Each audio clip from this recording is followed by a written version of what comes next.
আজ উম্মা জ্ঞানের অভাবে ভুগছে না। বই আছে, ইউটিউব আছে, লেকচার আছে। উম্মার সবচেয়ে বড় সংকট হলো প্রকৃত পুরুষের অভাব।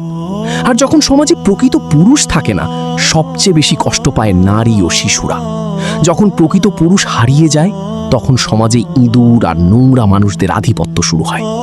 অল্লাহি, যত দিন প্রকৃত পুরুষ ধ্বংস হবে, তত দিন এই পৃথিবীও ধ্বংস হতে থাকবে। আমাদের আবার প্রকৃত পুরুষ গড়ে তুলতে হবে। আজ রাতে নিজেকে প্রশ্ন করো, তুমি কি সত্যিই একজন মানুষ, নাকি শুধু একজন পুরুষ? আমরা আল্লাহ সুবহানাহু ওয়া তাআলার কাছে দোয়া করি, তিনি যেন আমাদের এমন পুরুষ বানান যাদের উপর তিনি সন্তুষ্ট এবং যারা এই উম্মাকে আবার জাগিয়ে তুলবে। তোমাদের মধ্যকার প্রকৃত পুরুষকে জানো? আমার যুবক ভাইরা, দয়া করে রাস্তার ফিতনায় পড়ে যেও না। রাস্তা তোমাকে মানুষ বানাবে না, বরং গুন্ডা বানাবে। আরবিতে প্রত্যেক পুরুষকে জাকার বলা হয়, কিন্তু প্রত্যেক পুরুষ আসল মানুষ নয়। এই দুটির মাঝে বিশাল পার্থক্য আছে। প্রকৃত মানুষ সে যে বিপদের সময় নিজের রাগ নিয়ন্ত্রণ করতে পারে, নিজেকে সামলাতে পারে, ধৈর্য ধারণ করতে পারে।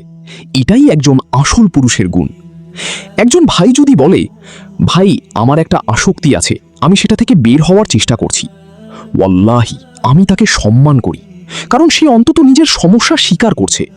কিন্তু আরেকজন আছে যে নিজের গুনাহ অস্বীকার করে, এমনকি দিনকে ব্যবহার করেই নিজের ভুলকে জায়েজ বানানোর চেষ্টা করে। আজ অনেক ভাই জিমে 100-120 কেজি ওজন তুলতে পারে, ভিডিও করে, স্ন্যাপচ্যাটে পোস্ট করে, কিন্তু একই মানুষ ফজরের জন্য কম্বল সরিয়ে উঠতে পারে না। আমার ভাই, পুরুষত্ব তোমার শক্তি দিয়ে মাপা হয় না, তুমি কত মারামারি করতে পারো তা দিয়েও না। আমার কাছে প্রকৃত পুরুষ হলো সেই ব্যক্তি যে বাস্তববাদী, বিনয়ী এবং মাটির মানুষ। সে জানে দুনিয়ার সবকিছু একসাথে পাওয়া যায় না। একটা ইংরেজি প্রবাদ আছে, তুমি কেক রেখে আবার সেটা খেতেও পারবে না, অর্থাৎ সবকিছু একসাথে পাওয়া সম্ভব না। সাহাবীদের আর আমাদের মাঝে পার্থক্য কি জানো? তারা শুধু জান্নাত চাইতো, আর আমরা জান্নাতও চাই, আবার দুনিয়ার সব আনন্দও চাই। একজন সত্যিকারের পুরুষ জানে পুরুষ হওয়া কোনো উপাধি নয়, এটা কিছু সিদ্ধান্ত, কিছু ত্যাগ, কিছু দায়িত্বের নাম। এটা একটা জীবনধারা। একজন প্রকৃত পুরুষ জানে যদি আমি সত্যি মানুষ হতে চাই, তাহলে আমাকে দায়িত্ব নিতে হবে।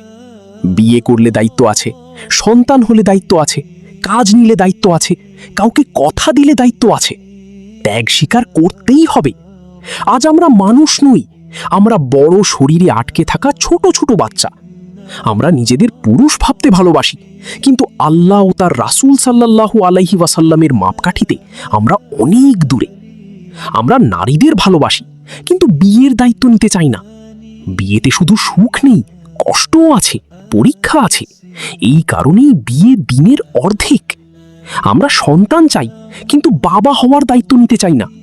শুধু সন্তান জন্ম দিলেই মানুষ হওয়া যায় না, সন্তানকে সঠিকভাবে বড় করতে পারাই আসল পুরুষত্ব। আমরা টাকা ভালোবাসি, কিন্তু পরিশ্রম করতে চাই না। এই কারণেই হারাম উপার্জন তরুণদের কাছে আকর্ষণীয় লাগে।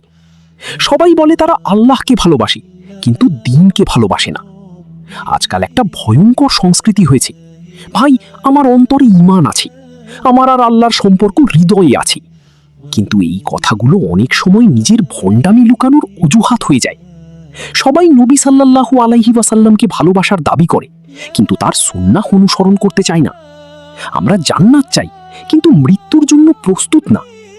বলুন ভাই, এগুলো কি একজন প্রকৃত পুরুষের গুণ? না।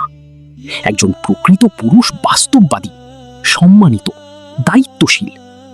আজ উম্মাহ জ্ঞানের অভাবে ভুগছে।